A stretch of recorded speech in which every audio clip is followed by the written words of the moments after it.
करेंगे। ये दो टूक से थोड़ी सी ज्यादा हो रही है। हम दो टूक जवाब ले लेते हैं हुड्डा साहब का, फिर इस चर्चा को और आगे बढ़ाएंगे, क्योंकि सवाल 3-4 रहते हैं, एक आध सवाल छूट ही जाता है। हुड्डा साहब, अगर वाकई 10 साल से आप सरकार चला रहे हैं, अच्छी बात है, अगर श्वेत पत्र की मांग होती है और इतने गंभीर आरोपों को लेकर होती है, तो सरकार श्वेत पत्र क्यों नहीं लाई और क्यों नहीं लाना चाहती? इसका दो टूक जवाब हुड्डा साहब दे दीजिए। देखिए, अगर चुनाव नहीं होता ना तो हम एक एक बात का जवाब देते, और अब भी मुख्यमंत्री ने इनकी एक एक बात का जवाब दिया है। ये चार्जशीट टोटल बकवास है, केवल चुनाव के अंदर कांग्रेस पार्टी की छवि खराब करने के लिए और चुनाव जीतने के लिए। नहीं, ये बात ठीक है, इनेलो की और भाजपा की। ये ठीक है कि आरोप लगाए, आप उसे खारिज करें, आप आरोप लगाए, ये खारिज करें, ये सब ठीक है, लेकिन आप सरकार में हैं, आपकी जिम्मेदारी ज्यादा बनती है। आप श्वेत पत्र क्यों नहीं लाए अब तक, और अगर अब तक नहीं लाए तो इसको क्या माना जाए? तो ये अपनी हुड्डा साहब करने के लिए, हुड्डा साहब, इन आरोपों को गलत साबित करने के लिए विपक्ष श्वेत पत्र की मांग करता रहा, अब तक क्यों नहीं लाए आप? बहुत संक्षेप में ये बता दीजिए। देखिए, हमने इनको नोटिस दिया है, इनके नोटिस का जवाब आएगा तो अगला कदम हम क्या होगा, अगला कदम फिर उठाएंगे। हमने एक कानूनी प्रक्रिया चुना है। हुड्डा साहब, राजनीति नहीं करते। कृष्णमूर्ति हुड्डा साहब, बहुत संक्षेप में सर, अब ये तो मामला आगे जाएगा कि नोटिस का जवाब क्या आता है, उस जवाब से सहमत है नहीं है, मामला अदालत में कितना लंबा खिंचता है, लेकिन श्वेत पत्र आप लोग क्यों नहीं लाए? क्यों इन आरोपों को इतने दिनों तक बर्दाश्त करते रहे? क्यों श्वेत पत्र लेकर नहीं आए? अच्छा, इनके किस किस बात का जवाब देंगे? हम इनके हर बात का जवाब चुनाव क्षेत्र में देंगे। अब 21-20 तारीख से चुनाव शुरू हो जाएगा। ठीक है, इनकी एक एक बात का माकूल जवाब देंगे, ठीक है, उतोड़ जवाब देंगे। ठीक है सर, और हम इससे भागने वाले नहीं है। ठीक है, हमारे यानी जनता के बीच जाकर बकवास है, ठीक, सिर्फ चुनाव जीतने के लिए। ठीक है, हमारे पर शमशेर जी, हम आपके नजरिए से जानना चाहते हैं सर, बहुत संक्षेप में, कि ये सिर्फ पॉलिटिकल स्टंट है, बिल्कुल बकवास है जैसा बार बार हुड्डा साहब कह रहे हैं, या फिर आपको लगता है कि नहीं वाकई इसे बड़ी गंभीरता से लिया जाना चाहिए? मैं राजीव जी ये बताना चाहूँगा आपको, ये दोनों पार्टियों की तरफ से एक स्टंट है, राजनीतिक स्टंट है। जनता का इस नोटिस से कोई लेना देना नहीं है, ना जवाब देने से ना नोटिस देने से। जनता के बीच में एक गर्मी पैदा करना चाहते हैं। किसी भी पार्टी का चुनाव नहीं उठ रहा, दोनों पार्टियों का, ना कांग्रेस का ना इनेलो का, इन्होंने टिकट दे चुके हैं, लेकिन कोई भी गर्मी नहीं है पब्लिक के अंदर। ये नोटिस देकर पब्लिक में एक स्टंट पैदा करना चाहते हैं। हुड्डा साहब अभी कह रहे थे मेरे सामने ही कि ये इलेक्शन है तो इन्होंने नोटिस दे दिया। अगर चुनाव नहीं होता तो ये खुद मान रहे नोटिस नहीं देते। इन्होंने एक गर्मी पैदा करने के लिए एक स्टंट किया है, और जनता को बेवकूफ बनाने के लिए कि भाई जनता इस नोटिस के उसमें गर्म हो जाए, इसलिए ये सब स्टंट है, राजनीतिक स्टंट है। ठीक है, और जनता इनके बहकावे में नहीं आएगी, अब की बार बिल्कुल भी नहीं आएगी। जसवीर भट्ट साहब, क्या वाकई चुनाव नहीं उठ रहा था? जी सर, मैं शमशेर भाई की बात से कहीं ना कहीं सहमत हूँ। राजीव जी, मुझे 2 मिनट दीजिएगा। मैं आपको एक चीज बताना चाहता हूँ कि हरियाणा प्रदेश जो है, हरियाणा प्रदेश की जनता ये आज से नहीं बल्कि पिछले 16 साल से इन दोनों पार्टियों की वजह से बुरी तरह त्रस्त है। क्योंकि 10 साल से तो हुड्डा साहब और उससे पहले चौटाला साहब, जब चौटाला साहब की सरकार बनी, लगभग 6 साल वो सत्ता में रहे, उन्होंने प्रदेश की जनता को तंग करने में कोई कमी नहीं छोड़ी। और मैं एक चीज और बता दूं आपको कि इन लोगों के शासन काल में जेलों से फिरौतियां मांगी जाती थी, आड़तियों को धमकाया जाता था, स्टैंड से रैली कामयाब करने के लिए गाड़ियां पकड़ी जाती थी, इतने सारे कुकर्म होते थे। तो लोगों ने एक विकल्प के तौर पे कांग्रेस को चुना। कांग्रेस को भारी बहुमत मिला 2005 के चुनाव में, लेकिन वो चौधरी भजन लाल की वजह से मिला। लेकिन हुड्डा साहब की सातराना उसके चलते हुए उन्होंने उनसे सत्ता हथिया ली, और 10 साल के अंदर कोई कोस कर जो कमी इन्होंने, बस आंसर आ रहे हैं आपके पास, सवाल लेकर आ रहे हैं पार्टियां, क्योंकि एक ही थाली के चट्टे बट्टे इन दोनों पार्टियों की, दोनों पार्टियों का आज जनता समझ चुकी है कि कम ना तो वो है ना कम वो है। आज दोनों पार्टियों का प्रदेश में कोई जनाधार नहीं है। शमशेर भाई ने बिल्कुल ठीक कहा है कि इनका चुनाव जो है कहीं से कोई गर्मी में नहीं है। ये दोनों पार्टियां बुरी तरह फ्लॉप हो चुकी हैं, तो केवल एक स्टंट लेके आए हैं ताकि लोगों का ध्यान इस ओर आकर्षित हो जाए, लेकिन इससे कोई फायदा होने वाला नहीं है। ठीक है, यानी ये जो सवाल है इस पर बड़ी मिली जुली प्रतिक्रिया है। जो जैसा जिसका पक्ष बनता है वो ठीक वैसा ही स्टैंड ले रहा है। दर्शक हमारे देख रहे हैं, कांग्रेस पार्टी नोटिस भिजवा चुकी है चूंकि वो सरकार में है। हुड्डा साहब ये कह रहे हैं कि सिर्फ जो आरोप लगाए गए वो पॉलिटिकल स्टंट है। जेटली साहब कह रहे हैं कि नहीं, हमारे पास साक्ष्य हैं, सबूत हैं, तथ्य हैं, मौका लगेगा हम आगे पेश करेंगे। और जो बाकी राजनीतिक दल हैं वो अपनी अपनी पोजीशनिंग के हिसाब से बयान दे रहे हैं। हम थोड़ा और आगे बढ़ते हैं। बीजेपी इन दिनों एक नई दिक्कत से जूझ रही है। बीजेपी में टिकट वितरण के बाद से बगावत या असंतोष धीरे धीरे बढ़ा है। माना यह जा रहा था कि यह थम जाएगा, कम हो जाएगा, सेटल डाउन कर जाएगा, लेकिन यह थमा नहीं। कल एक और नाम इसमें जुड़ गया, वो था चंदर भाटिया का। नफे सिंह राठी ने भी चुनाव लड़ने का ऐलान कर दिया। उनकी पोजीशन ये, उनका बयान ये है कि वो पार्टी छोड़ नहीं रहे हैं, वो पर्चा भरेंगे, चुनाव लड़ेंगे।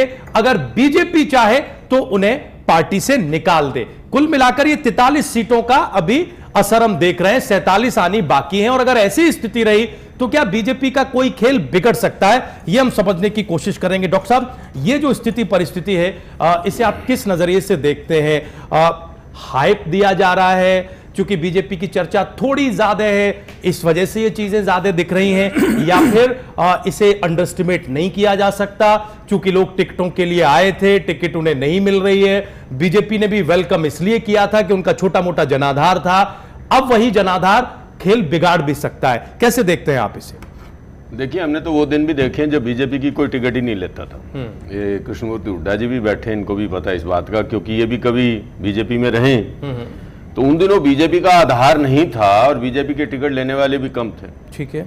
तो आज बीजेपी का इतना विशाल आधार तो है, कम से कम कई हजार लोगों ने इस टिकट के लिए मारामारी की है। कुछ लोगों को मिल गई है, कुछ लोगों को उम्मीद लगी हुई है, कुछ लोग निर्दलीय होने की ताल ठोक रहे हैं। ठीक है। तो मैं समझता हूँ ये हमेशा ऐसा होता है। ये वो जमाना जब कभी कांग्रेस के लिए ऐसा हुआ करता था, तो आज वो भाजपा के लिए हो रहा है। तो ये एक प्रोसेस है, इसमें सच्चाई भी हो सकती है। आरोप लगाते हैं लोग, वो कहते हैं कि सच्चे कार्यकर्ता वहीं दरियाई झाड़ते रह गए और जो बाहर से आए हुए लोग हैं उन लोगों को टिकटें मिली हैं। ये सबसे बड़ा आरोप है शायद। ठीक बात है। और इस मैं समझता हूँ इसके पीछे भी थोड़ा सा एक तथ्य है जो लोगों को समझ लेना चाहिए कि बीजेपी के पास अपना इतना बड़ा संगठन नहीं था कि वो 90 की 90 सीटों के ऊपर लड़े। तो उन्होंने संगठन को विस्तार करने के लिए बाहर के लोगों को लिया और ये सोचा कि आने वाले वक्त में इनको हम अपने रंग के अंदर रंग लेंगे। ठीक है। तो वो कुछ लोगों को नहीं बहाया, उनमें से उनकी वाजिब शिकायत हो सकती है, परंतु ये हमेशा बड़ी पार्टियों के अंदर, राष्ट्रीय पार्टियों के अंदर, और पहली बार मैंने इनेलो में देखी। इनेलो में कभी इस तरह की भगदड़ नहीं मचती थी, वो मच गई।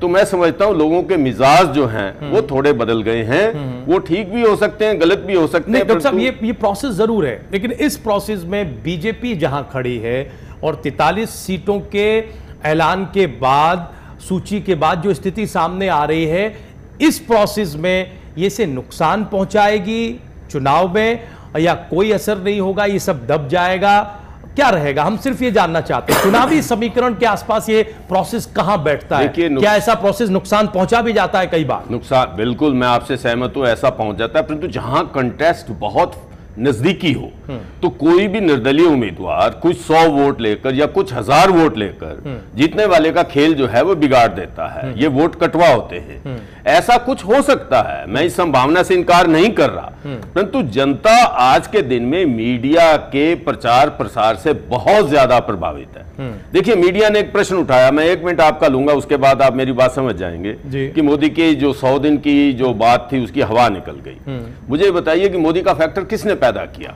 भाजपा ने तो करना ही था क्योंकि उनका वो नेता है, परंतु विरोधी दलों ने ये अपनी नाकामी को छुपाने के लिए कि हम वो हारे लोकसभा में, तो वो तो मोदी की बात थी। अब ये समस्याएं स्थानीय हैं, विधानसभा चुनाव लोकसभा से अलग होते हैं, मोदी फैक्टर की हवा निकल गई है, मोदी वहीं वर्तमान है। मैं समझता हूं इसमें बीजेपी का दोष है, विरोधी दलों का दोष नहीं। यदि आपकी पराजय होती है उन सीटों पर जिनको आप जीत कर आ रहे थे, इसका अर्थ यह है आपने अपना मुद्दा छोड़ा है। मोदी मोदी ने अपने पूरे प्रचार में विकास को नहीं छोड़ा। आप विकास को छोड़ रहे हैं और कभी आप लव जिहाद की बात करते हैं, कभी आप किसी और मुद्दे की बात करते हैं। अभी आप यहां देखिए यहां क्या हो रहा है हरियाणा के अंदर कि मेरी कमीज आपकी कमीज से साफ है, आरोप और प्रत्यारोप रखे। किसी ने यह नहीं कहा कि विकास करूंगा, बिजली का करूंगा या बेरोजगारी को दूर करूंगा। वो कहते हैं हम अपने एजेंडे में दे देते हैं, लोग पढ़े चाहे ना पढ़े। ठीक है, अब हम जरा चौहान साहब से टिप्पणी ले लें, उसके बाद बाकी पैनल के पास आएंगे। चौहान साहब, कैसे देख रहे हैं आप इस बगावत को या असंतोष को? ये सेटल डाउन हो जाएगी या पार्टी के भीतर थोड़ी चिंता है? क्योंकि चिंता की दो बातें हैं। एक तो डॉक्टर साहब ये इशारा कर रहे हैं कि अब मोदी वेव को लेकर जिस तरह की बातें हैं और कल दिन भर जैसी चर्चाएं चलती रहीं, हरियाणा में चुनाव है, एक चुनौती वो भी आपके सामने है क्योंकि फैसला ये हुआ है कि आप नरेंद्र मोदी के चेहरे पर ही पूरा चुनाव लड़ेंगे और ये बागी जो हैं ये तो मुसीबत खड़ी कर ही रहे हैं, 47 सीटें आपकी और आनी बाकी हैं। क्या ये जो खेल चल रहा है ये पार्टी को नुकसान भी पहुंचा सकता है? चौहान साहब,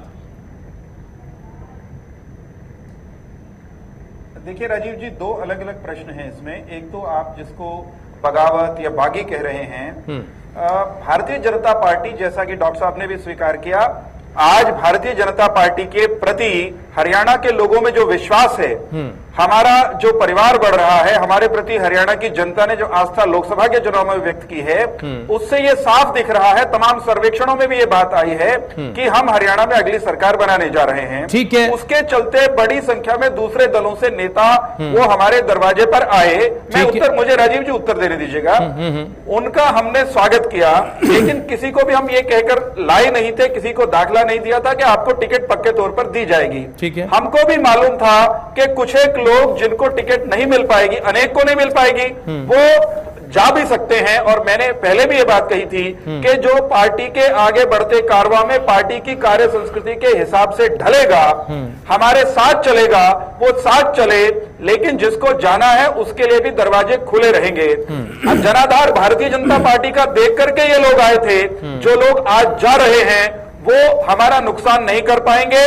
हम नफे सिंह राठी जी अगर जाते हैं तो हम फिर भी नफे में हैं। उसका कारण यह है कि हम नफे में, लाभ में नफे सिंह जी के कारण नहीं है या ऐसे लोगों के कारण नहीं, हम हरियाणा की जनता के विश्वास के कारण हैं। तो कुल मिलाकर बहुत अधिक उसका नुकसान होने वाला नहीं है। जो कार्यकर्ताओं का थोड़ा बहुत रोष है वो राजीव जी आने वाले 2-4 दिन में सेटल हो जाएगा। रही बात मोदी फैक्टर की, मोदी मैजिक की, मुझे लगता है कि पिछले 12-14 घंटे में मीडिया ने बड़ी ज्यादती की है कि मोदी मैजिक कम हुआ है।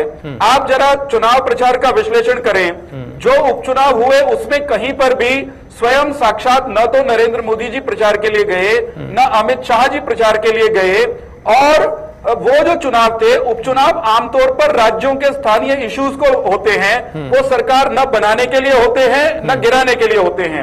हरियाणा में जो चुनाव होने वाला है वो आम चुनाव है। हरियाणा के लोगों को यह तय करना है कि 5 साल के लिए हरियाणा की कमान किन लोगों को देनी है। उन लोगों को हरियाणा के लोग अपनी कमान नहीं देंगे। नहीं, लेकिन विपक्ष यही तो कहता है, प्रशासन विपक्ष यही तो कहता है कि यही समझ में नहीं आता। वो आप लोगों को इसी बात पर तो घेरता है कि बीजेपी में कौन उम्मीदवार होगा, प्रदेश की कमान 5 साल के लिए किसे देनी है, ये नहीं समझ पाते। अगर नरेंद्र मोदी का चेहरा है तो नरेंद्र मोदी देश के प्रधानमंत्री है। ये दलील इनेलो की तरफ से, कांग्रेस पार्टी की तरफ से, हजका की तरफ से बार बार दी जाती है। राजीव जी, बिल्कुल सही जिक्र कर दिया आपने जी। आ रहे हैं जसवीर भट्ट साहब, आएंगे सर संक्षेप में जी। इस दलील में कतई कोई दम नहीं। मुझे सिर्फ ये कहना है कि भारतीय जनता पार्टी श्री नरेंद्र मोदी जी के नेतृत्व में हरियाणा का चुनाव लड़ेगी। उनके वो जो काम बढ़िया केंद्र में कर रहे हैं उसको लेकर के, उनके सपनों और संकल्पों को लेकर के हरियाणा की जनता के पास जाएगी और बिल्कुल स्पष्ट बहुमत जैसा दिल्ली में दिया है, जिसका मन हरियाणा की जनता ने बनाया है, वैसा मांगेगी।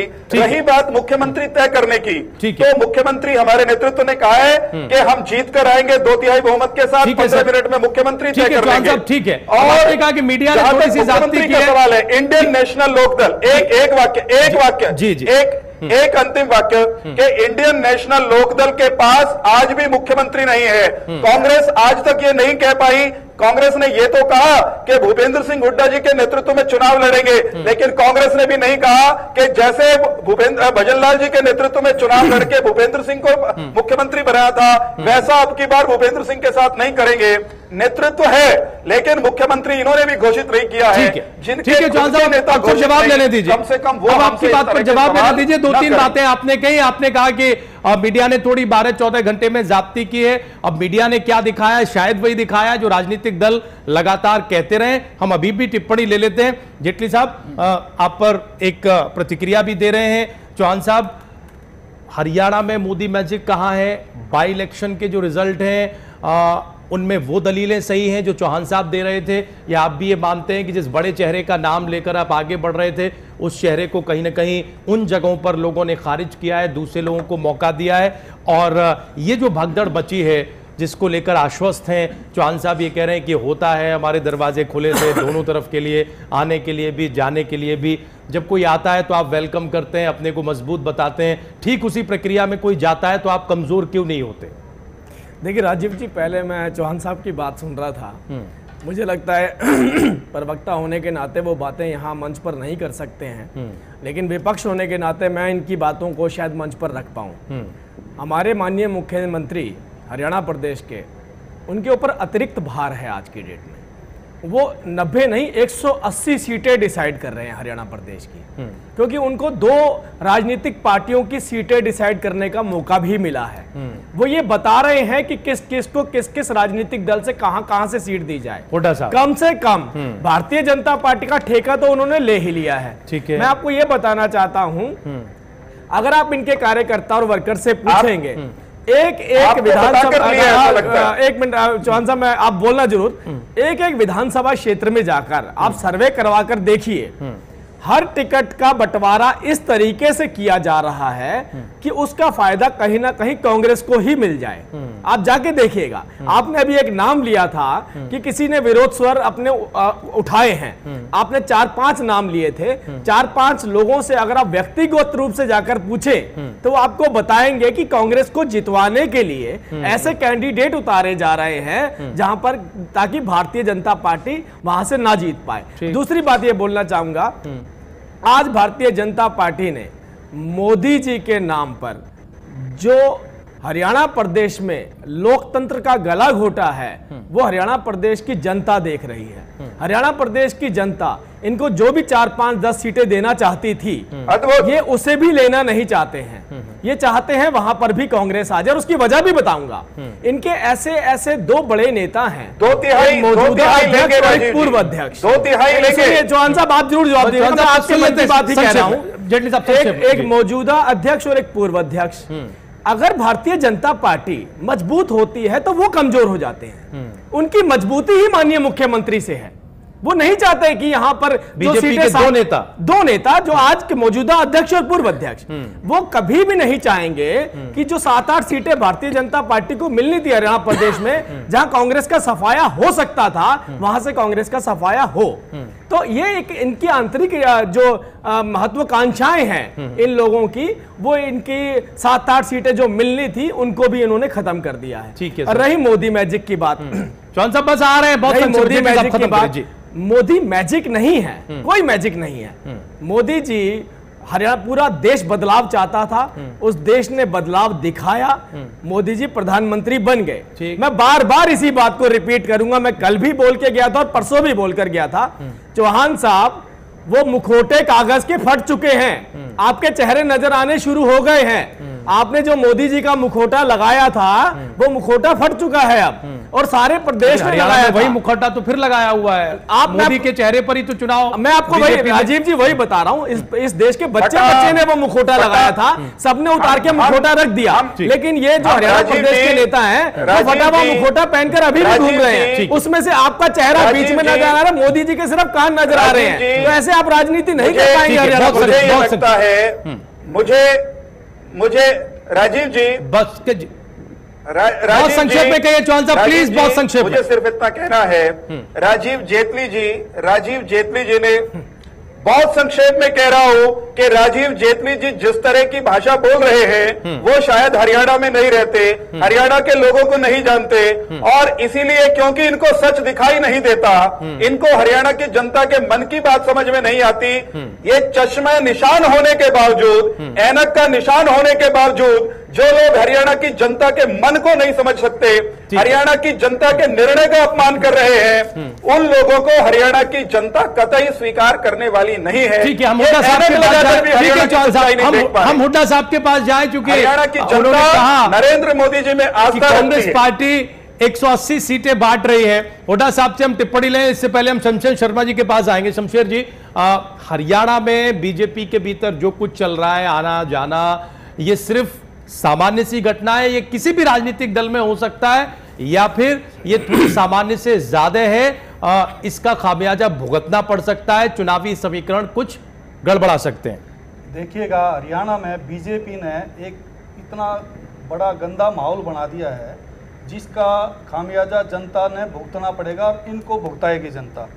मैं ये कहना चाहूंगा, जो भी इन्होंने चौहान साहब ने कहा कि जो जाना चाहो जाए, नफे सिंह राठी को कह रहे हैं, सबको कह रहे हैं ये लोग। मैं कह रहा हूं बीजेपी जो है डिस्पोजल गिलास में पानी पिया और फेंक दिया, इस तरह से लोगों को यूज करती है। डिस्पोजल ग्लास हो गई है बीजेपी? बिल्कुल नहीं, डिस्पोजल गिलास नेताओं को, जो बाहर के नेता आते हैं, बीजेपी नहीं, बीजेपी डिस्पोजल गिलास की तरह बाहर के नेताओं वो नेता डिस्पोजल ग्लास की तरह है बीजेपी के लिए। हाँ जी, बिल्कुल, जो इनके पास आए हैं वो डिस्पोजल गिलास है इनके। लेकिन नफे सिंह राठी का क्या इस्तेमाल कर लिया बीजेपी ने? नहीं, क्यों बहादुरगढ़ अभी आए थे, टिकट नहीं मिली, चले गए, इसमें क्या पार्टी ने इस्तेमाल कर लिया? बताना चाहूंगा इनके इस्तेमाल तो वो कार्यकर्ता होगा जो डॉक्टर साहब कह रहे थे दरिया झाड़ते रहे। बताना चाहूंगा इनके दोषी नफे सिंह राठी या वैसे लोग हैं, बता रहे हैं भाजपा नहीं है, करोड़ों करोड़ों रुपए देकर दोषी भाजपा नहीं है, नफे सिंह राठी या उनके जैसे लोग हैं, खिलाफ पर्चे बांट रहे हैं खुद इनके नेता। इनके नेता ही आपके पास प्रमाण है इस बात का क्या? करता थे जिनको आप जो करोड़ों रुपए की बात कर रहे हैं,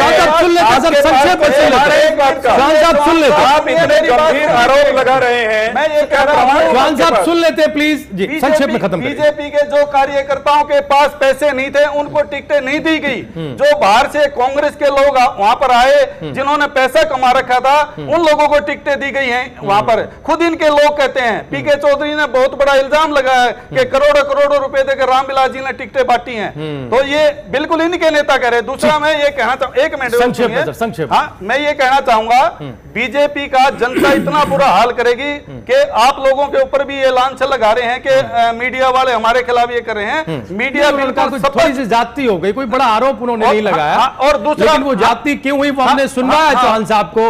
अगर इंडियन नेशनल लोग बाकी राजनीति कहा जाता है वो पेश किया जाता है, सिर्फ इतनी सी बात है, मीडिया की अपनी कोई राय नहीं।